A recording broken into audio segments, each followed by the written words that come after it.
स्वागत करूया मृण्मयी तिरोडकर. बाळगू कशाला व्यर्थ कुणाची भीती ग,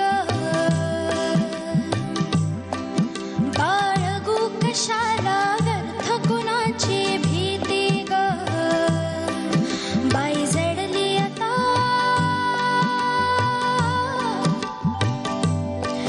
बाई जडली आता दोन जीवांची प्रीती ग, बाई ग, बाई ग, बाई ग, बाई ग.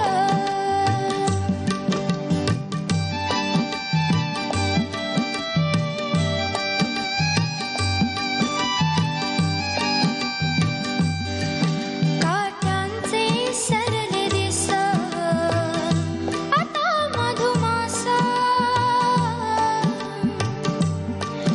ये सुगंध उधळत नवी नवी बरसात,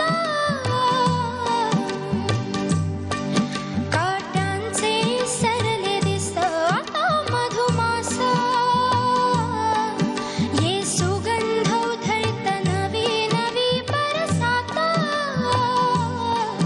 गुंफून गळ्यामध्ये हात चांदण्या राती ग,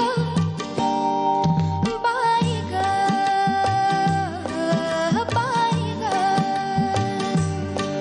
बाई जडली आता, बाई जडली आता दोन जीवांची प्रीती ग, बाई ग,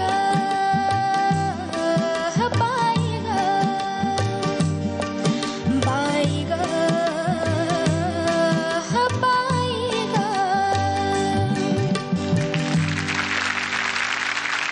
छान झालं. मृण्मयी, बाई जडली आता दोन जीवांची प्रीती म्हणजे काय ग? दोन जीवांची प्रीती जडली आहे आता. काय एक्सप्लेन केलंय? फार छान, फारच छान. दोन जीवांची प्रीती जडली आहे म्हणजे दोन जीवांची प्रीती जडलेली आहे असं. Very good. आणि आता मला भीतीच वाटत नाही कोणाची. आईबाबांना कळलं तर कळलं असं एक्सप्रेशन आहे ना हे. ते तुला आईबाबांना कळलं तर काय होईल असं गाणं झालं. कळलं फरक? तर ते घाबरलेलं गाणं वाटलं आणि म्हणून आधीच्या गाण्याचं प्रेशर पुढच्या गाण्यावर घ्यायचं नाही.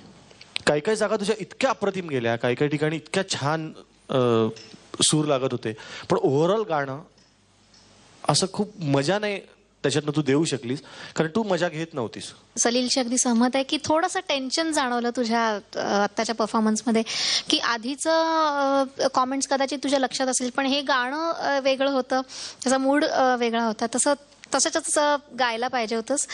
आणि मुख्य म्हणजे तेवढी समरस वाटली नाहीस तू त्या गाण्यामध्ये, की त्या शब्दांची एकरूप झाल्यासारखी वाटली नाहीस. पहिली लाईन उत्तम गातेस, कॉन्फिडेंटली गातेस, पण परत कुठेतरी फॉल्सी टोन जिथे तुझा येतो थोडंसं सुराला कमी जास्त होतं. त्याच्याकडे नक्की लक्ष दे. छान गायलीस, खूप छान. तुझा आवाज प्रचंड छान आहे, प्रचंड छान आहे, भयानक छान आहे. हे गाणं तुझ्या आवाजाला एकदम परफेक्ट सुटेबल होतं. असं म्हणजे रीटामधली पल्लवी, माहेरच्या साडीतली अलका कुबल, की हे असं तसं ते गाणं तुझ्यासाठी होतं, पण फक्त तू खूप घाबरल्यामुळे असं झालं.